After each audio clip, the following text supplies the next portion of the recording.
Welcome to computer class. आज हम आपके चैप्टर नंबर 2 के फर्स्ट एंड सेकंड क्वेश्चन को लर्न करने वाले हैं, जिसमें आपके पास पहला क्वेश्चन आता है, what do you understand by computer memory, right it's type.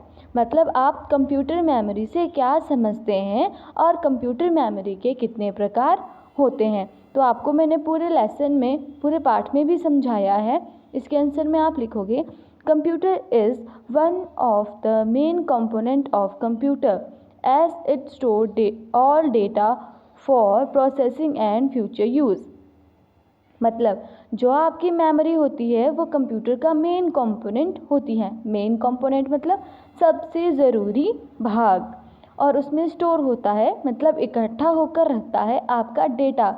जो भी चीज़ें आप कंप्यूटर में डालते हो, जो भी इंफॉर्मेशन आप कंप्यूटर में डालते हो, वो उसे स्टोर करके रखता है, मतलब अपने पास इकट्ठा कर कर रखता है। फॉर प्रोसेसिंग, प्रोसेसिंग का मतलब होता है उस पर कार्य करने के लिए। अगर आपने कंप्यूटर को कोई काम करने के लिए दिया है तो उस पर वह और काम करेगा, ताकि आपको जो आपने कंप्यूटर से पूछा है वह कार्य वो पूरा करके आपको देगा। फ्यूचर यूज़, फ्यूचर का मतलब होता है भविष्य के लिए। भविष्य के लिए उपयोग की जाने वाली डेटा, मतलब उपयोग की जाने वाली कोई भी क्रिया।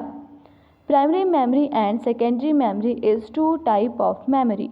मतलब आपको कंप्यूटर में कितनी टाइप्स की मेमोरी आती है? 2 टाइप्स की, मतलब 2 प्रकार की, प्राइमरी मेमोरी और सेकेंडरी मेमोरी।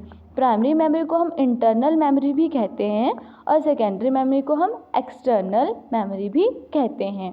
इसके बाद सेकंड क्वेश्चन आपके पास आता है, व्हाट इज़ इंटरनल मेमोरी। मतलब मैंने आपको पहले समझाया है कि इंटरनल मेमोरी को हम क्या कहते हैं? Primary memory. यहाँ आपसे क्वेश्चन पूछा गया है, प्रश्न पूछा गया है कि आप इंटरनल मेमोरी को क्या कहते हैं। इंटरनल मेमोरी से आप क्या समझते हैं कि इंटरनल मेमोरी क्या होती है। इसके उत्तर में, इसके आंसर में आप लिखोगे, this is the computers main memory. मतलब यह कंप्यूटर की मेन मेमोरी होती है, सबसे महत्वपूर्ण, सबसे ज़रूरी मेमोरी होती है।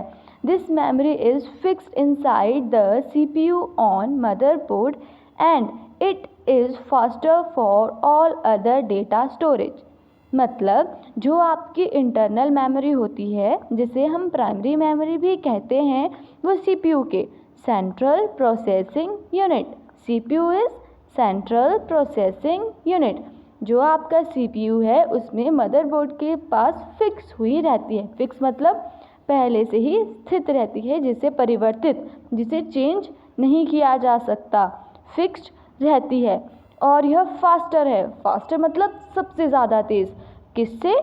आपकी जो भी और आपके पास कोई भी डेटा स्टोरेज की चीज़ें होती हैं। कौन सी डेटा स्टोरेज की चीज़ें होती हैं आपके पास? DVD, CD, रिकॉर्डर, ऐसी जो चीज़ें होती हैं उनसे सबसे ज़्यादा तेज़ कौन रहती है? Internal memory. फास्टर मतलब सबसे ज़्यादा तेज़।